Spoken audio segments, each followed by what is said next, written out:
Hare Rama, Rama Rama, Hare Hare.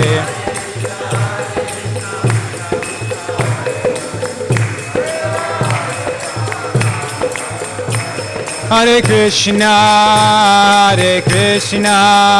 Krishna Krishna, Hare Hare, Hare Rama, Rama Rama, Hare Hare. Krishna, Krishna Krishna, Hare Hare, Hare Rama, Rama Rama, Hare Hare. Hare Krishna, Krishna Krishna, Hare Hare, Hare Rama, Rama Rama, Hare Hare. Krishna Krishna, Hare Hare, Hare Rama, Rama Rama, Hare Hare. Hare Krishna, Krishna Krishna, Hare Hare, Hare Rama, Rama Rama, Hare Hare. Krishna, Krishna Krishna, Hare Hare, Hare Rama, Rama Rama, Hare Hare. Hare Krishna, Krishna Krishna, Hare Hare, Hare Rama, Rama Rama, Hare Hare.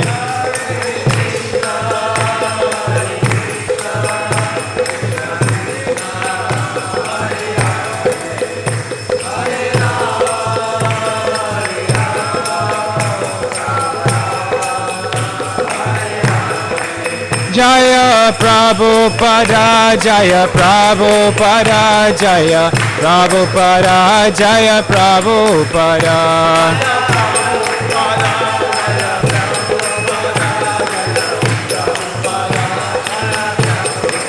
Prabhupada, Prabhupada, Prabhupada, Jaya Jaya Prabhupada.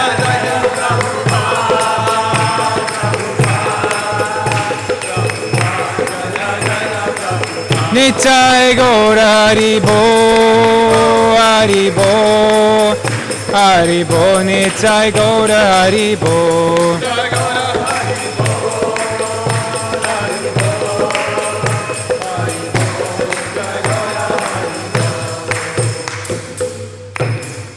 Gaura Premanande. Jai Om Vishnupad Paramahamsa Parivrajikacharya Ashtotara Shatashri Srimad His Divine Grace A.C. Bhaktivedanta Swami Srila Prabhupada Ki Jai. Jai Om Vishnupad Paramahamsa Parivrajikacharya Ashtotara Shatashri Srimad His Divine Grace Srila Bhakti Siddhanta Saraswati Goswami Maharaj Prabhupada Ki Jai. Iskcon founder Acharya Srila Prabhupada Ki Jai. Ananta Koti Vaishnava Vrinda Ki Jai. Nama Acharya Srila Haridas Thakur Ki Jai. Prem Se Kaho Shri Krishna Chaitanya Prabhu Nityananda Shri Advaita Gadadhar Shivasari Gaur Bhakta Vrinda Ki Jai. Shri Shri Radha Krishna Gop Gopinath Shama Kund Radha Kund Giri Govardhan Ki Jai. Shri Purushottam Kshetra Jagannath Puri Dham Ki Jai. Mathura Vrindavan Dham Ki Jai. Navadvip Mayapur Dham Ki Jai. Ganga Mai Ki Jai. Yamuna Mai Ki Jai. Bhakti Devi Ki Jai. Srimati Tulsi Maharani Ki Jai. Shri Harinam Sankirtan Ki Jai. Grantaraj Srimad Bhagavatam Ki Jai. Samaveta Bhaktavrinda Ki Jai. Nitai Gaura Premanande. Hari Hari Bo. All glories to the assembled devotees.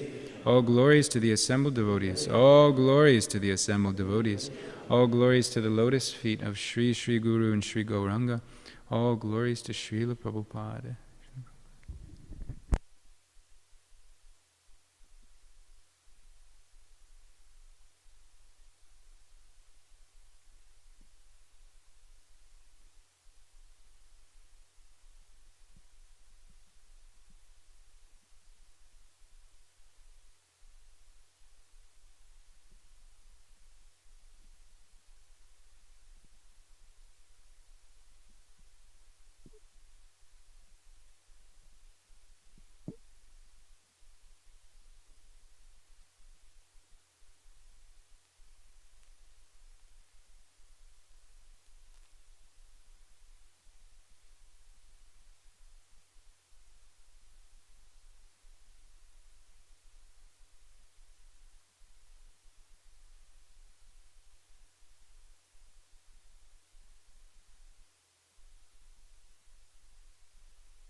Jayo Gopi Janavallabha Girivaradhari.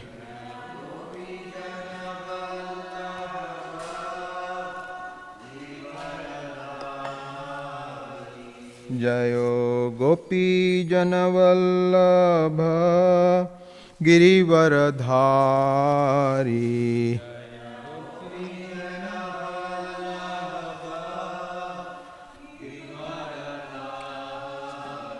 Yashodanandana Braja Janaranjana.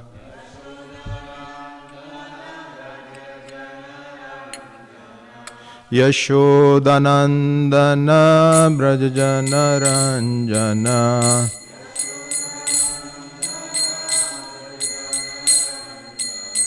Yamuna Tiravanachari.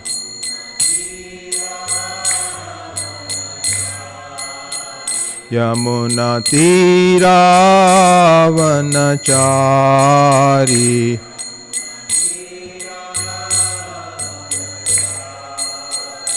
Jayo Radha Madhava Kunja Bihari.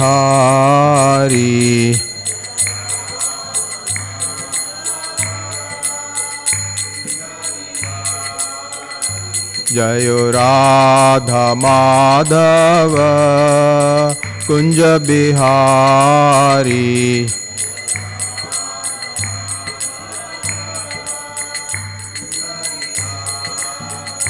Jayo Gopi Janavallabha Girivaradhari.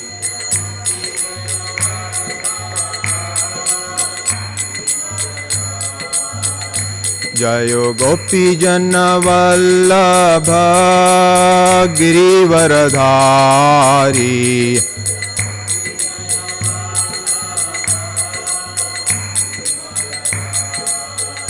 Yashodanandana Braja Janaranjana.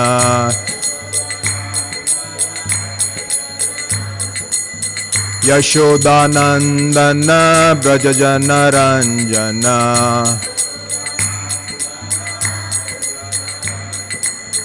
Yamuna Tiravanachari.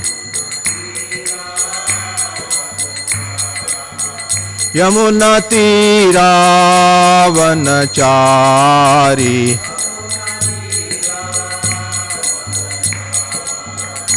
Jayo Radha Madhava Kunja Bihari.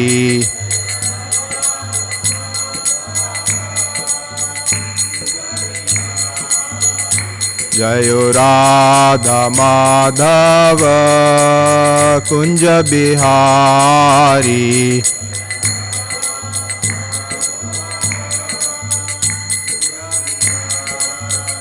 Hare Krishna, Hare Krishna, Krishna Krishna, Hare Hare, Hare Rama, Hare Rama, Rama Rama, Hare Hare.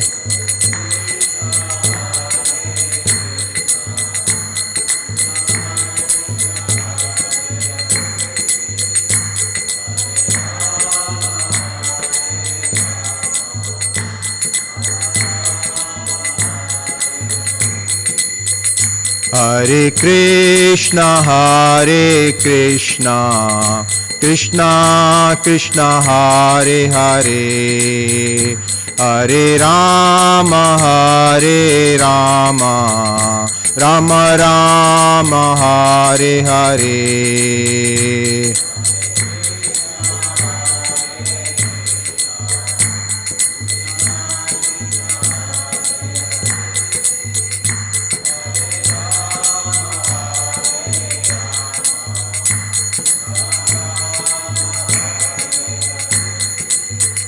Hare Krishna, Hare Krishna, Krishna Krishna Hare Hare, Hare Rama Hare Rama, Rama Rama Hare Hare.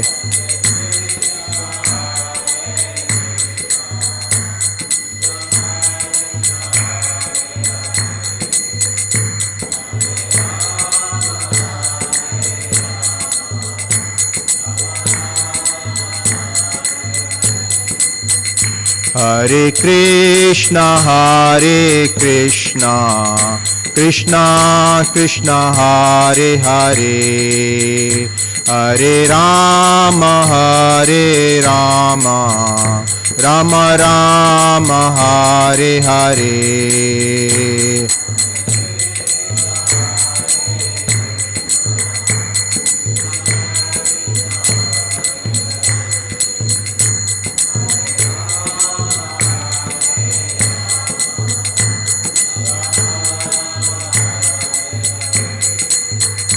Jayo Radha Nila Madhav Radha Nila Madhav Radhe,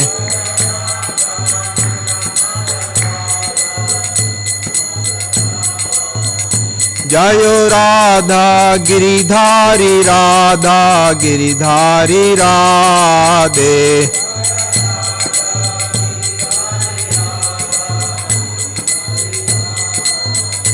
Jayo Radha Shama Sundar Radha Shama Sundar Radhe,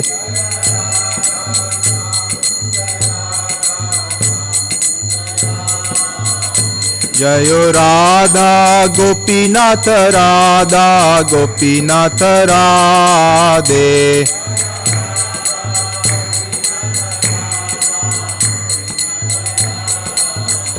Jayo Radha Damodar Radha Damodar Radhe,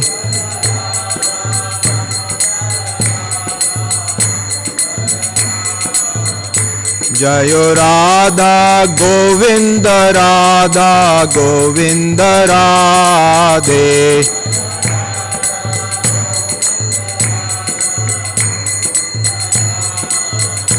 Jayo Radha Gopal Radha Gopal Radhe,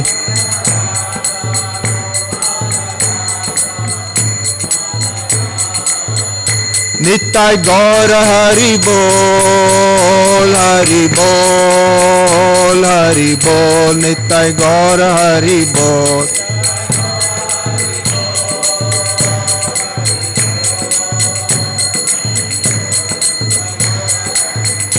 Hari Bol, Hari Bol, Hari Bol, Hari Bol. Jayo Jayo Prabhupada, Prabhupada, Prabhupada, Jayo Jayo Prabhupada.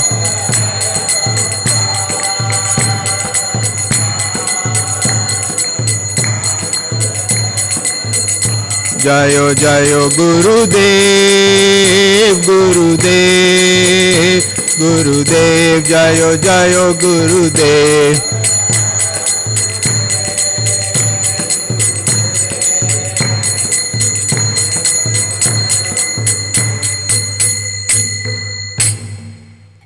Nitai Gaur Premanandi. All glories to the simple devotees, all glories to the simple devotees, all glories, all glories, all glories to Shri Guru and Shri Gauranga.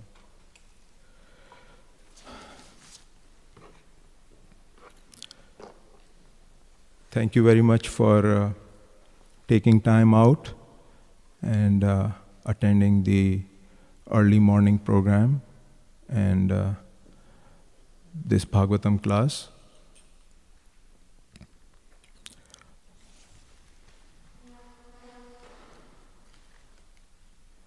We will, it's very pleasing to the Lord to get together and glorify His name, fame, and His words. And that's what we will try to do together. And it's even more pleasing when we glorify it together, get together and glorify together, not just one person, but everyone. So we'll try to do that today. So today we are reading from, we're discussing Canto 11 and chapter 11 and verse 10, 11, 12 and 13. But the main focus will be on verse 13, 12 and 13. So the Canto 11 is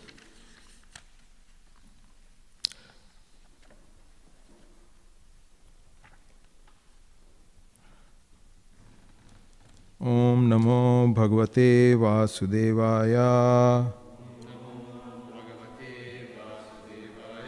Om Namo Bhagavate Vasudevaya.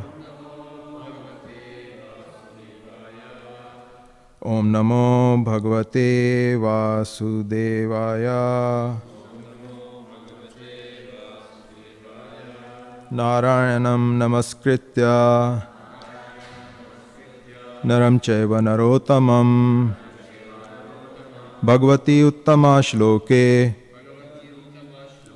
Bhaktir Bhavati Nashtaki Nashtaprayeshu Abhadreshu Nityam Bhagavata Sevaya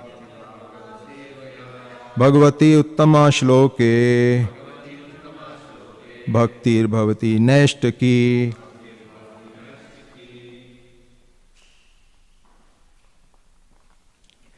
So the translation of the last prayer we just read: by regular attendance in classes on Bhagavatam, and by rendering of service to the pure devotee, all that is troublesome to the heart is almost completely destroyed, and loving service unto the personality of Godhead, who is praised with transcendental songs, established in an irrevocable fact. So,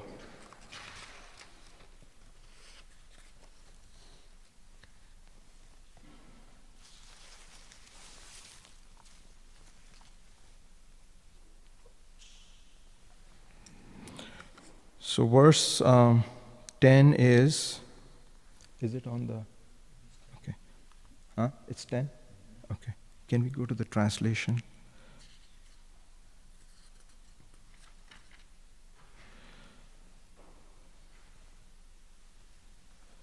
Saman Prabhu, can you read the translation of verse 10? An unintelligent person situated within the body created by his previous fruitive activities thinks, I am the performer of action.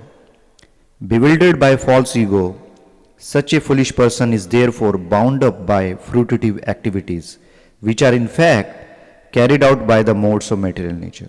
Hare Krishna. Prabhu, you can read verse 11. Do we also read the purport of okay. So you can read the purport of verse 10. Okay. Please go slowly so that we can hear clearly. Okay. Thank you. As stated in Bhagavad Gita 3:27, Prakrite kriyamanani gunai karmani sarvashaha ahankara vimudatma kartaham iti mayate. The living entity is dependent on the Supreme Entity, Lord Krishna, but because of false pride, he ignores the Supreme Personality of Godhead and considers himself to be the performer of action, an enjoyer of everything. Srila Madhvacharya states that just as a king punishes a rebellious subject, the Supreme Lord punishes the sinful living entity by forcing him to transmigrate from one body to another, the network of the illusory energy. Mm-hmm. Okay. Prabhu, you can read the verse 11 translation. Okay, let's see. An enlightened person, fixed in detachment, engages his body in lying down, sitting, walking, bathing, seeing, touching, smelling, eating, hearing, and so on, but is never entangled by such activities. Indeed, remaining as a witness to all bodily functions, he merely engages his bodily senses with their objects and does not become entangled like an unintelligent person. Mataji, do you have access to the purport of verse 11? Or we can read it from here? Yeah, I can read it. Okay. In the previous chapter, Uddhava asked Lord Krishna why an enlightened person, just like a conditioned soul, engages in external bodily functions. Here is the Lord's answer. While engaged in bodily functions, an unintelligent person is attached to both the means and end of material life, and therefore experiences intense lamentation and jubilation on the material platform. A self-realized soul, however, studies the inevitable defeat and suffering of ordinary persons and does not make the mistake of trying to enjoy the bodily functions even slightly. He instead remains a detached witness, merely engaging his senses in the normal functions of bodily maintenance. As indicated here by the word adayan, he engages something other than his actual self in material experience. Thank you. So this is our verse that we're going to be focusing, although we will touch upon all 3 or 4 verses, but the focus will be on verse 12 and 13. So please follow me with the Sanskrit. Prakritisto api asamsakto Prakritisto api asamsakto Yathakam savitanilaha Vaisharideyakshaya sangha Vaishayaridekshaya sangha Shitaya chinna samshaya Pratibuddha eva swapnan Nanatvad vinivartate Nanatvad vinivartate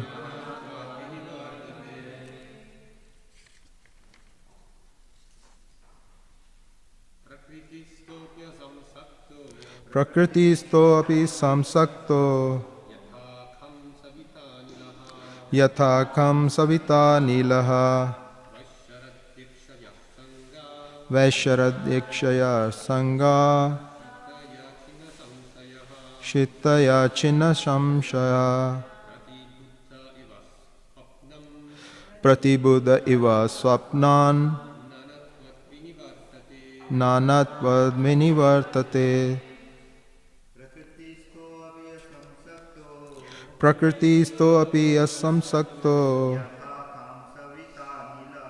Yathakam savita nilaha Vaisharadikshaya sangha Shitaya chinna samshaya Pratibuddha iva swapnan Nanatvad vinivartate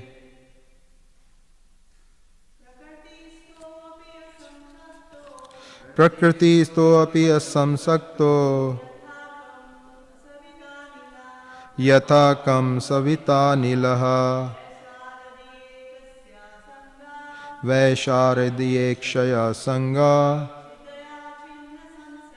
Shitaya chinna samshaya Pratibuddha iva swapnan Nanatvad vinivartate.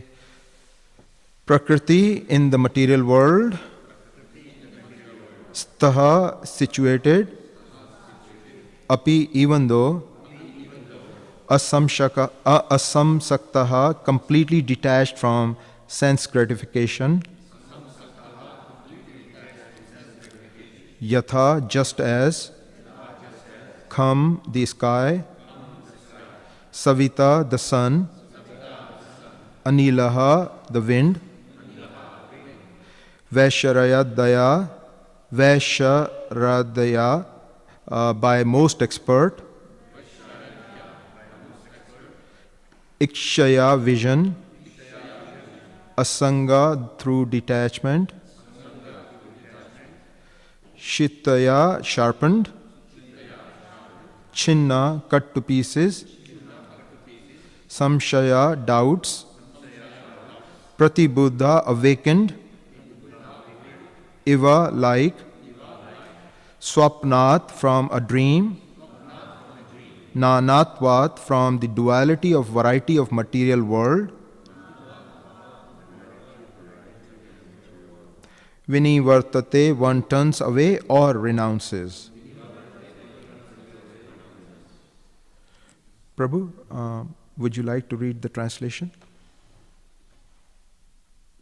Although the sky or space is the resting place of everything, the sky does not mix with anything, nor is it entangled.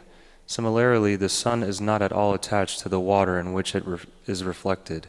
Within innumerable reservoirs, and the mighty wind blowing everywhere is not affected by the innumerable aromas and atmospheres through which it passes. In the same way, a self-realized soul is completely detached from the material body and the material world around it. He is like a person who is awakened and arisen from a dream. With expert vision sharpened by detachment, the self-realized soul cuts all doubts to pieces through knowledge of self and completely withdraws his consciousness from the expansion of material variety. Okay. Would you like to read the first paragraph of the purport? Okay. Here's the mic. According to Srila Bhakti Siddhanta Saraswati Thakur, a self-realized soul cuts all doubts to pieces by direct experience of his true spiritual identity. The Supreme Personality of Godhead is Lord Krishna, and there is no possibility of any existence separate from Lord Krishna. Such expert knowledge cuts all doubts to pieces. As stated here, Prakriti-stho api asamsaktaha. like the sky, the sun, or the wind, one who is self-realized is not entangled, though situated within the material creation of the Lord. Nanatva, or material variety, refers to one's material body, the bodies of others, and the unlimited paraphernalia for bodily sense gratification, both physical and mental. By awakening to Krishna consciousness, one completely retires from illusionary sense gratification and becomes absorbed in the progressive realization of the soul situated within the body. As revealed in the example of the two birds in a tree, both the individual soul and the personality of Godhead are completely separate from the gross and subtle material bodies. If one turns one face to the Lord, recognizing one's eternal dependence on Him, there will be no further suffering or anxiety, even though one is still situated within the material world. The unlimited experiences of material objects only increase one's anxiety, whereas perception of the absolute truth, Sri Krishna, immediately brings one to the platform of peace. Thus, one who is intelligent retires from the world of matter and becomes a fully realized Krishna-conscious person. Thank you very much. Thank you. Om Ajnanatimrandasya Jnananjana Shalakaya Chakshurunmilitam Yena Tasmai Shri Guruve Namah. Namo Vishnu Padaya Krishna Prasthaya Bhutale Srimate Rampada Swami Niti Namane. Namo Vishnu Padaya Krishna Prasthaya Bhutale Srimate Bhakti Vedanta Swami Niti Namane. Namaste Saraswati Deve Gauravani Pacharne Nirvishesha Shunyavadi Paschatya Deshata. Jai Shri Krishna Chaitanya Prabhu Nityananda Shri Advaita Gadadhar Shivas Adi Gaura Bhaktavinda. Hare Krishna, Krishna Krishna, Hare Hare, Hare Ram, Ram Ram, Hare Hare. So,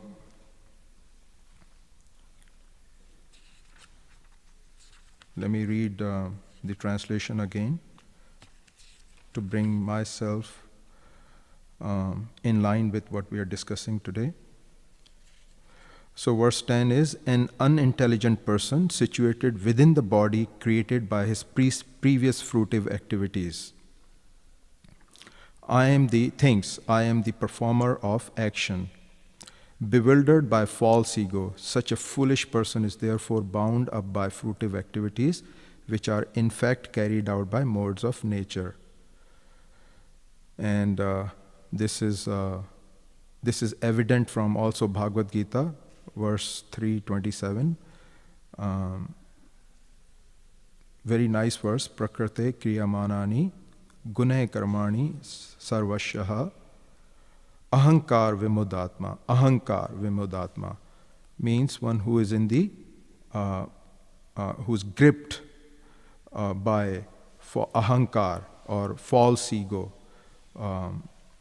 vimudatma, bewildered or distracted or derailed, vimudatma, soul, which is derailed from the right path. Kartaham iti manyate, I do it. Kartaham iti manyate, I do it. I'm the doer.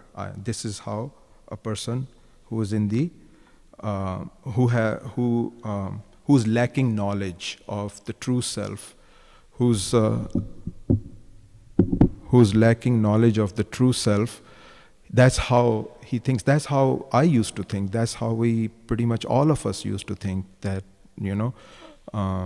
I am this, and I have these beautiful features. I have this birth, and I am doing this with my hard work, because of, this is happening because of my hard work.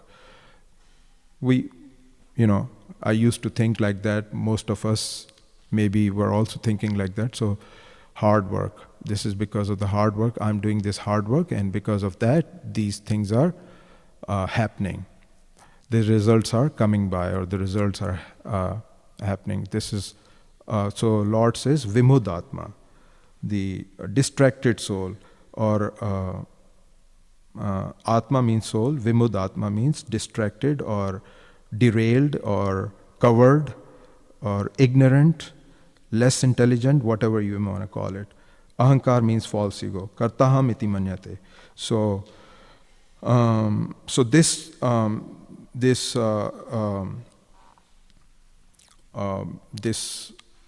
Canto 11, a general history, and within that, Lord Krishna this verse and this chapter that we are discussing, chapter 11, which is the symptoms of living entities, is part of Uddhav Gita. So just like in Bhagavad Gita, Arjuna was confused for different reasons. Arjuna was confused for different reasons because he was about to lose everything and his loved ones.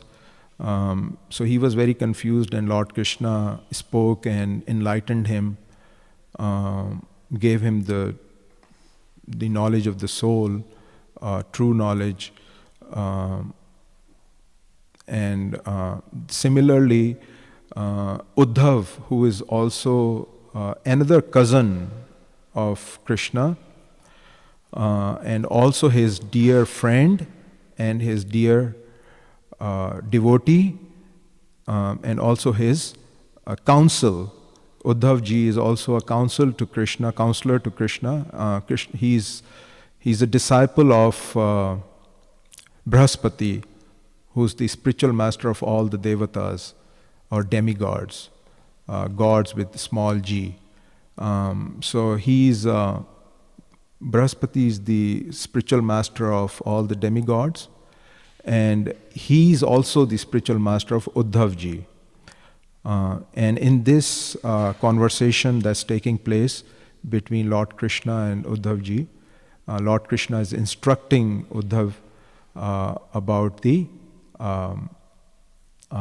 basically same knowledge that he is giving to Arjuna, but deeper, much deeper than that, by examples, by illustrations, by in Bhagavad Gita is pure philosophy, and here Lord Krishna is giving the same knowledge of the soul, and the relation of the soul to the Supreme Lord, and the path, the road that has to be taken to achieve that goal. So same knowledge Sambandha Gyan, the knowledge of the relation, and Prayojana, or the destination. And so, but a very, very pleasing way, very illustrious way, and by taking examples from the nature, taking example from the great personalities. Lord Krishna is instructing Uddhavji, because Uddhavji is also disturbed. He is feeling disturbed because Lord Krishna is about to depart. So this is part of that conversation. And in previous chapter, Lord Krishna has talked about the karmic activities, and in this chapter he's talking about the difference between an enlightened soul and an ignorant, enlightened person and ignorant person. What is the difference between enlightened person and ignorant person? Now, ignorant person can maybe a very, very educated person, materially speaking, very, very educated. He may have a lot of gyan or vidya, knowledge, but here the question is not gyan or vidya, but it's the question of Raj Vidya. Lord Krishna talks about it in chapter 9, Raj Vidya. Raj Vidya means the king of knowledge, or Gyan, Divya Gyan. Divya Gyan. Divya Gyan means the knowledge of the soul, the knowledge of the Supreme Lord, and not only that, but the relationship between the two. So we have unbreakable, irrevocable relationships. So each and every soul, each one of us has an irrevocable, unbreakable relationship with the Supreme Lord. But where is that relationship? It's because I have forgotten about that, because of the long association away, because of being away from the Lord mentally and physically. I have forgotten that relationship. So I think that there is no relationship, and the only relationship between God and the people is that Lord provides and we enjoy, or we take those things and we enjoy, or we use those things. That's pretty much the general conception between the general masses and the God. But this relationship is much deeper, much deeper. It's the relationship of love, surrender, service, sacrifice, and finally regaining our original position, going back home, our original home, and doing the same activities that we are doing here in the association of devotees. The same activities we are doing here. These are the activities that is a practice, a rehearsal, a cultivation of the activities that we are going to be doing back in our original home. So no difference. So that's what we are trying to cultivate. So in this verse, Lord is speaking about the foolish person or ignorant person, and then the next verse, an enlightened person fixed in detachment engages his body in lying down, sitting, walking, bathing, seeing, touching, smelling, eating, hearing, and so on, but is never entangled by such activities. Indeed, remaining as a witness to all bodily functions, he merely engages his bodily senses with their objects and does not become entangled like an unintelligent person. So here Lord speaks about the person who is enlightened, who has knowledge, Divya Gyan, the true knowledge, actual knowledge, divine knowledge. That's the symptom of, these are the symptoms of that person who not only associates with the matter, but also knows that there's something above matter, which is the source of matter, and I must know what that source is, what that other energy is. So matter is also an energy of Lord, but then there is another energy, superior energy, divine energy, which is called Chit Shakti, or divine energy, Chit Shakti. And an enlightened person, with the help of a devotee, also hears about it and then thinks about it, processes it, asks questions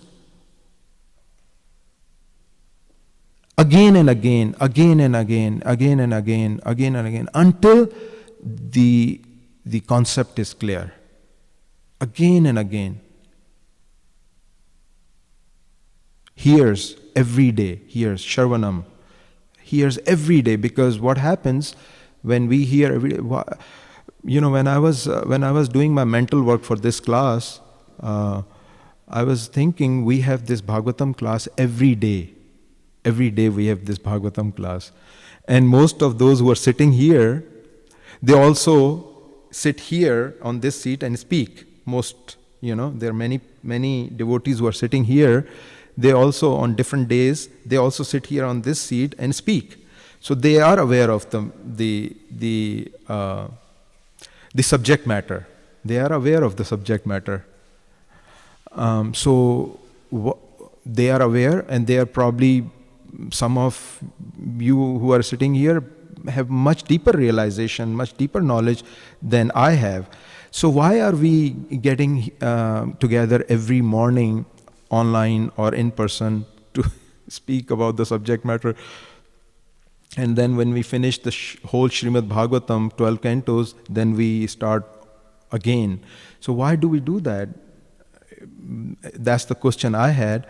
So the reason is that just like this temple, although we take the shoes off, we come with the fairly clean feet and fairly clean body here, but still this floor needs to be cleaned every day, mopped, cleaned, swept. Why? Because there are still some dust particles that come through and needs to be taken care of. So similarly, our hearts, our minds, our senses, when we are in touch with the matter in not the optimum way, then our heart, our mind also accumulates some dust. And then we get together in the morning, we chant, we do the sadhana process during the day, but then we get in the morning, just like most of people sitting here were here at 4:30 in the morning. So that's because last 24 hours or last 18 hours, I accumulated some dust in my heart, in my mind, and now I need to mop it, I need to sweep it, I need to clean it, and I need to put fresh flowers, fresh fragrance, the fragrance of Divya Gyan, the fragrance of the divine knowledge, the refresh what I heard yesterday, and reestablish my relationship, reestablish my Shri Shri Radha Nila Madhav ki Jai.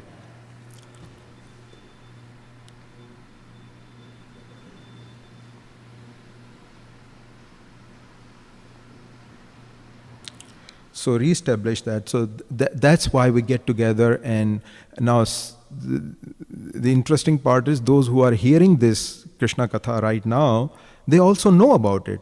It's not that I'm speaking something that is not known here. Pretty much everybody knows, and probably can do a much better job sitting here on speaking this verse than I can do. But getting together and sweeping, this is the sweeping process, mopping process. decoration process, decorative process. Every morning we do that. Every morning we do that. During the day we do that. When we become conscious that I'm getting away, I'm getting distracted, I'm getting derailed. So we do that even at work, during our day, maybe our lunch break, whatever. Different people have different ways of handling this dilemma. So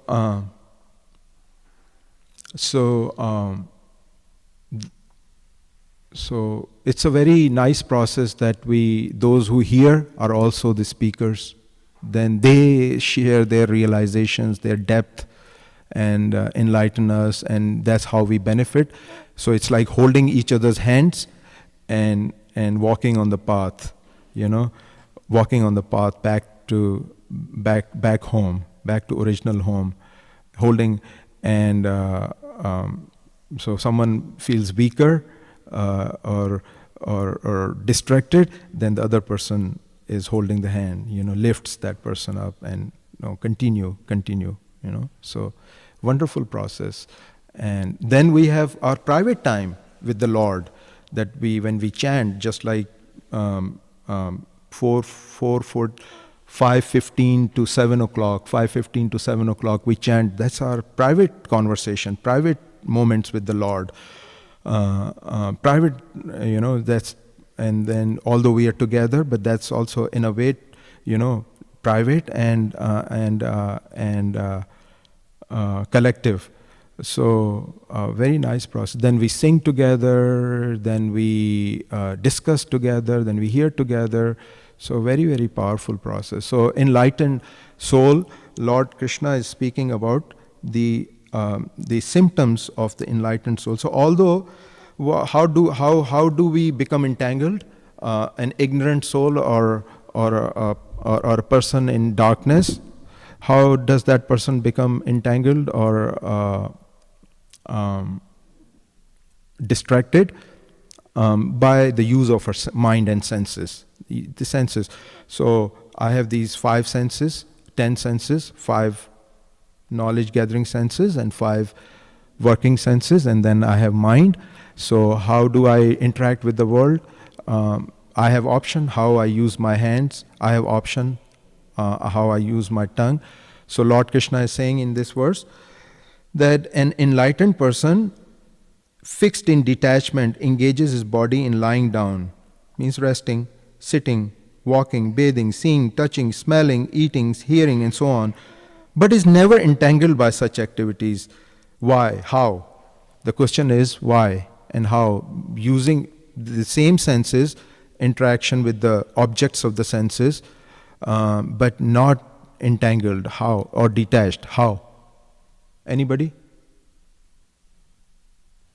I mean, if I'm using my hands to do this, or tongue or ear, then how am I detached? How am I detached? The Lord is using word detached. Well, it says that he's, in the purport, it says that he's not attached to either the means or the end. So he's not identified with the body, and he's also not trying to get a result from the activities. Yeah. So same senses awarded to us at the time of birth through this body, through the channel of this body. We have basically 2 options. We can use those senses for our own satisfaction, or we can use these senses for the satisfaction of the Lord, whom we belong, whom everything belongs to, including our senses. Rishikena, Rishikesha. Rishikena, Rishikesha. Rishikesha, Isha. Isha means Ishwara, Ishwar. Rishikesha means Ishwar of senses, or the controller of senses, or the proprietor of senses. Rishikesha. So Rishikesha, Isha. Isha is Ishwar, or the controller, or the proprietor, controller. So Rishikena, Rishikesha. So it's clear that our senses, although they are with us, but they actually belong to the Supreme Lord. Very confusing, philosophically very confusing. My body, my senses, but they belong to someone else. But they have been given human life, human form of life. In animal life, no problem. But in human form of life is very, very responsible life, very responsible. Although in Kali Yuga it's very clouded, this whole situation is very clouded. But its human form of life is actually not for me. Actually not for me. It actually has been given this respite, this break, this knowledge, this body has been given to see, to observe, to hear, to process, ask questions, inquiry, and come to the conclusion, why is there so much suffering out there? Why is there, I may be enjoying, I may have a very good birth, I may have a very good body, I may have a very good family. But if you look around, there's a lot of suffering, physical and mental, both. Now in West, we tend to think there is no suffering. At least a person like me may think there is no suffering because everybody has a nice car, everybody has a nice house, everybody is good looking, nice clothes. But so there's no suffering. But mentally, there's a lot of suffering. Even in the rich countries, there's mentally a lot of suffering. Lot of suffering. So in poor countries, there is physical issues, not enough food, no place to live, not enough to eat, and so we see, okay, these are poor countries, and so I feel sorry, they don't have enough food. We don't have food problem here, but we have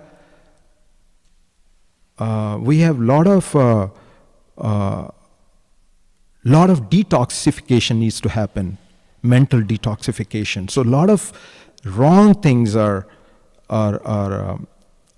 present and also disturbing. So that's also suffering. So physical suffering and mental suffering. So there is suffering. So everybody is suffering. So when I see that, I ask questions. Why is there so much suffering?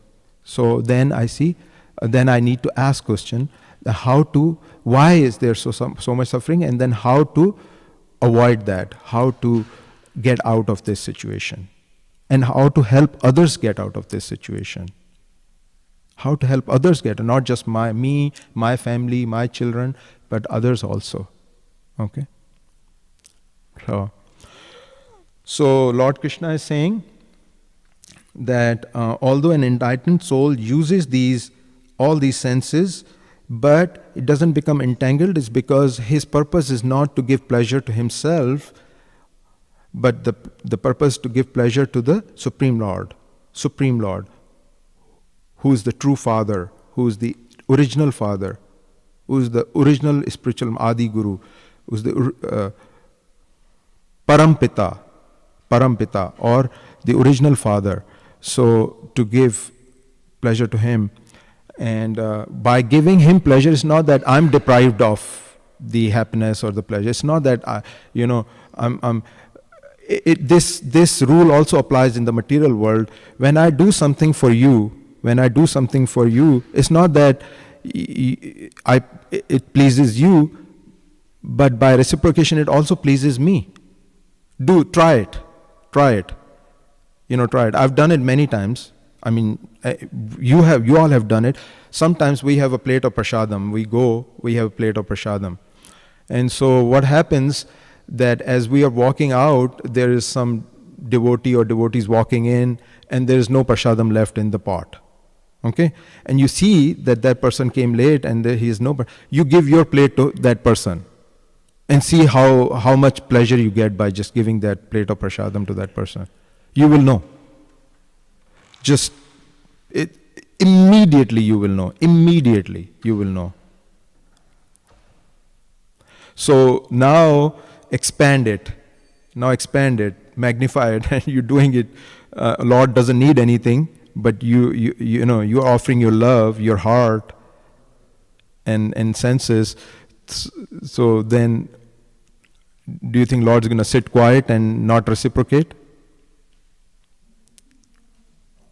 He's the one who's giving everything. So the senses. So now we don't have much time, so I'm going to go back to the original verse. So this is verse 12 and 13, which is the verse of today. Although the sky, so now Lord is telling us how to do that. So in verse 10, ignorant person. Verse 12, verse 11, enlightened person. Verse 12 and 13, how to do that. You know, how to observe this whole situation, how to act. So this is the how part. Although the sky or space is the resting place of everything, the sky does not mix with anything, nor is it entangled. Similarly, the sun is not at all attached to the water in which it is reflected within innumerable reservoirs. And the mighty wind blowing everywhere is not affected by the innumerable aromas or atmospheres through which it passes.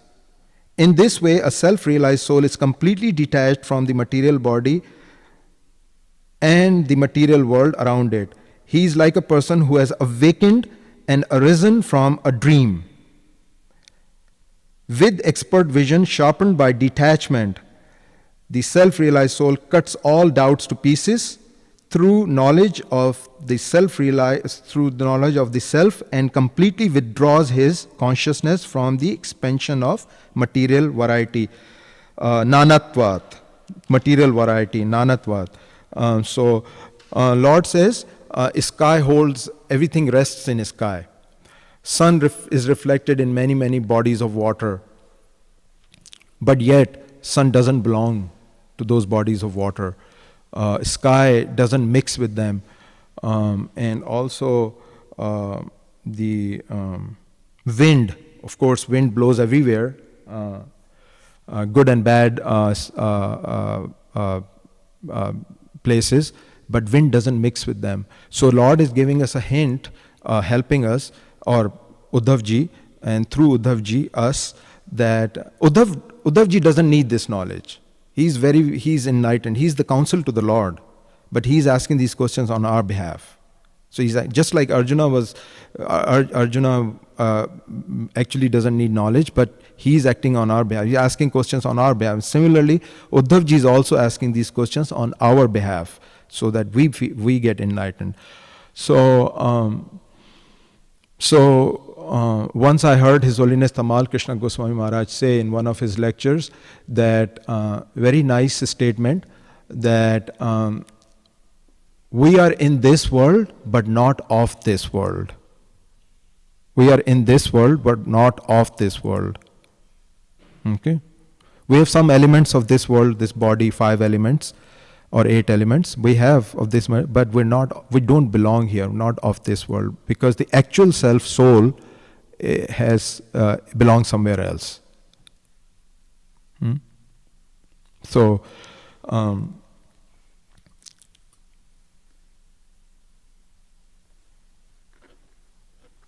I will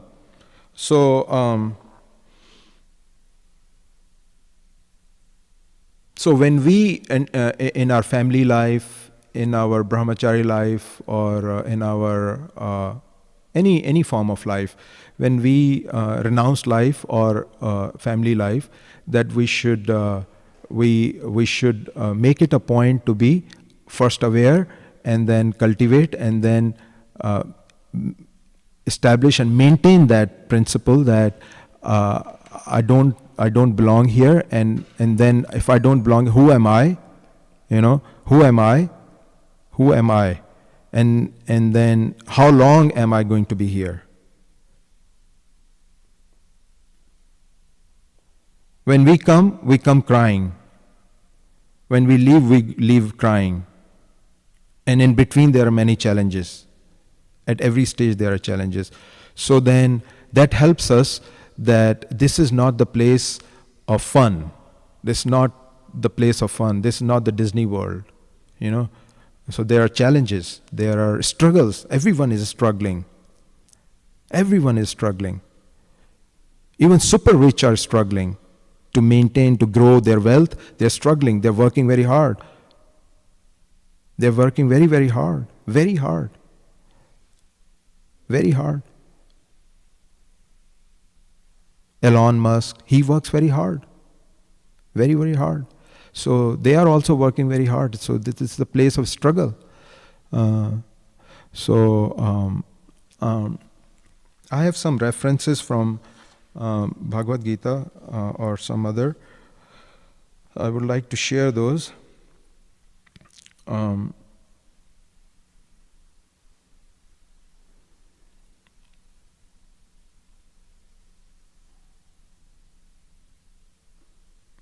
So in Bhagavad Gita, Lord says,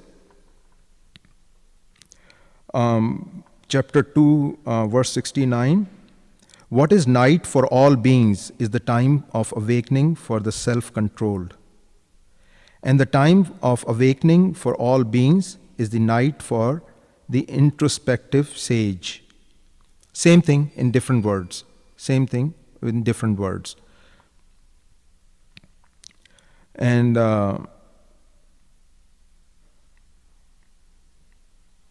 in Nectar of Devotion, Lord says, how do we realize this? We realize this by mainly two very strong processes, Shravanam and Kirtanam. So the Lord says, or Srila Rupa Goswami says, therefore, material senses cannot appreciate Krishna's holy name, form, qualities and pastimes. When a conditioned soul is awakened to Krishna consciousness and renders service by using his tongue to chant the Lord's holy name and taste remnants of the Lord's food, prasadam, the tongue is purified and one gradually comes to understand who Krishna really is. So then he says, I surrender my tongue to the Supreme Personality of Godhead.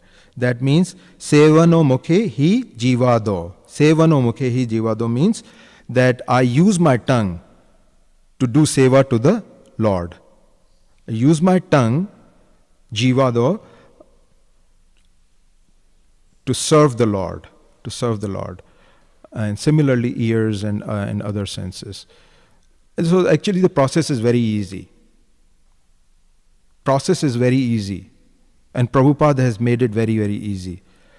It's just that we need to cultivate faith, and through the process of hearing and association, the process is very easy. I mean, there is what is there in this process? Hear and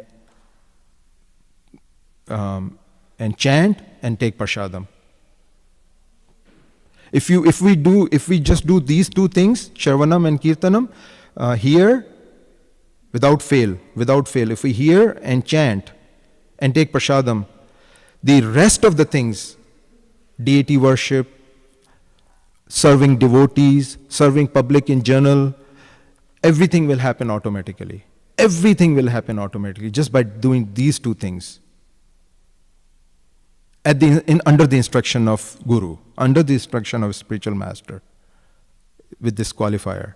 Okay? If we do these things, everything else will happen automatically. Because you'll be fixed in consciousness. So actually it's very easy, but we make it very difficult. So many things, you know. So I'll stop here. The time is up.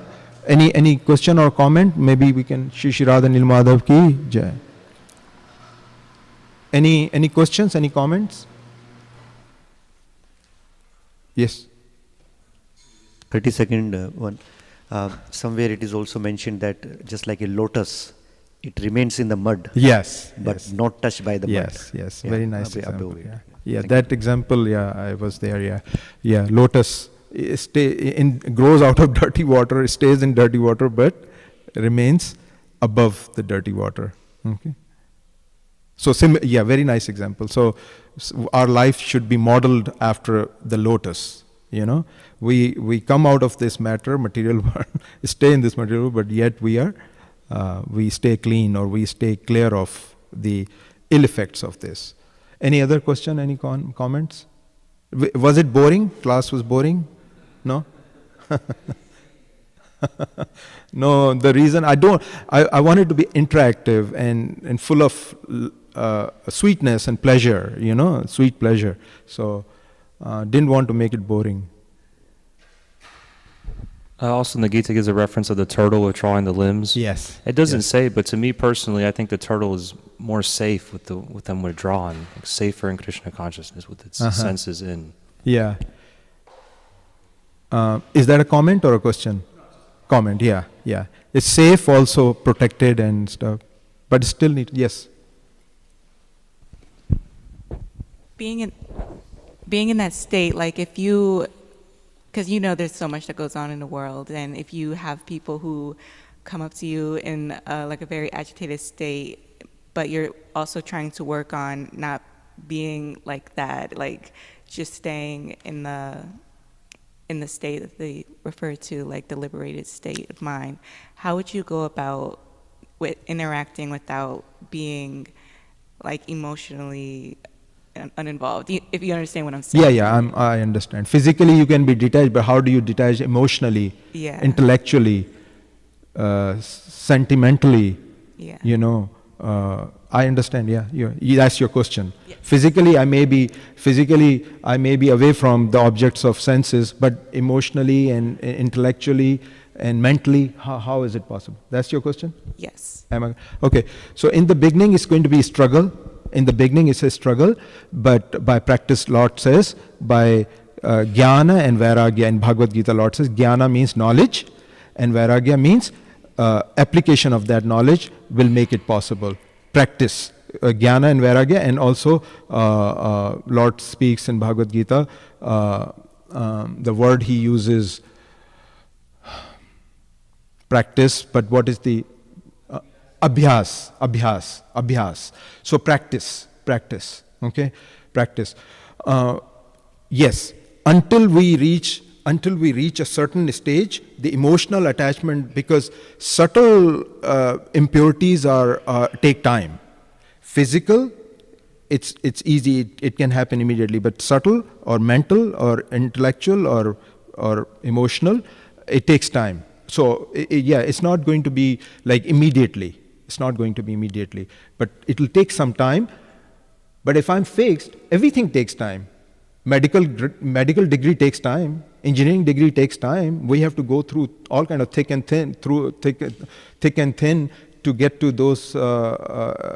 Everything takes time. So if I'm convinced that this is the right path, then I'll stay the course. But it's emotionally it will be a longer process. And sometimes it can be a very, very long process. Depends on how attached I am to that thing. And I've heard this from His Holiness Romapad Maharaj, that we have our favorite anarthas. Anarthas means unwanted things.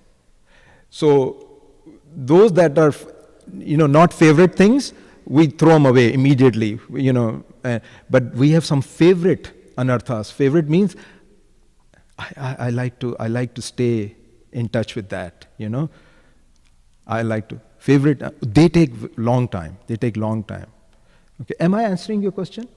So so it will take some time, but the association of devotees, this cleansing process, mopping process every morning during the day, all that will make it possible. Yes, Prabhu, you wanted to say something?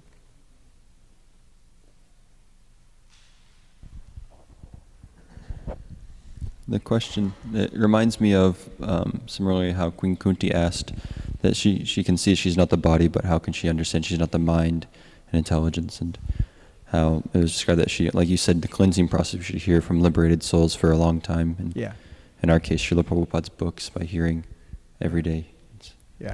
This is the mopping process, cleansing. Radha Krishna Prabhu, would you like to address her question maybe in a more accurate way?